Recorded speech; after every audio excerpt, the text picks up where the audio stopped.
নেত্রকোনার মগরা নদীতে অপরিকল্পিত সেতু নির্মাণ করে নৌযান চলাচল অচল করার অভিযোগ উঠেছে।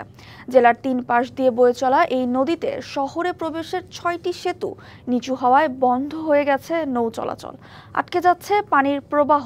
বিষয়টি স্বীকার করে এসব সেতু ভেঙে সংস্কারের কথা জানিয়েছে পৌর প্রশাসন।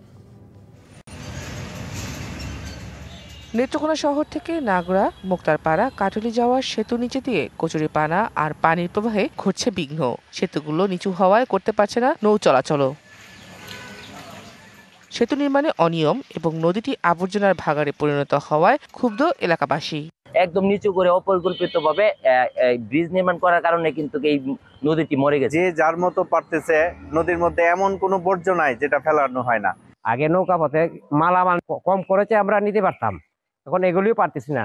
অভিযোগ, গতিপথ বন্ধ করে হত্যা করা হয়েছে নদী। এমন দায়সারা কাজের সাথে জড়িতদের বিরুদ্ধে ব্যবস্থা নেওয়ার দাবি এলাকাবাসীর। ডায়ালগ সুবাসিত টয়লেট ক্লিনার, যার পাওয়ার প্লাস ফর্মুলা টয়লেটের কোনায় কোনায় পৌঁছে 99.99% জীবন ধ্বংস করে। কিছু অপরিকল্পিত ব্যবস্থাপনার কারণে এই মগরা নদী এখন মৃতপ্রায়। যে বায়ুমন্ত্রণা দিতেছে এইভাবেই বাস্তবায়িত হচ্ছে।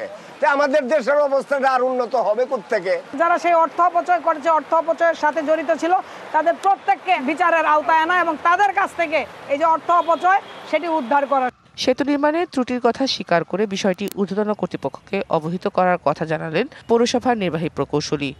ব্রিজগুলো তখন নির্মাণ করা হলেও এর নেভিগেশন ফ্যাসিলিটিসটা রাখা হয় নাই। আমরা সংশ্লিষ্ট মহলে অবহিত করব, যাতে করে এগুলো ভেঙে নতুন করে আবার নেভিগেশন ফ্যাসিলিটিসটাকে বজায় রেখে ব্রিজগুলো করা যায়। অপরিকল্পিত সেতু নির্মাণ করে নদীর পরিবেশ ও প্রতিবেশ নষ্ট সহ সরকারি টাকা অপচয়কারীদের বিচার চান পরিবেশ কর্মী সহ স্থানীয়রা। DBC news desk.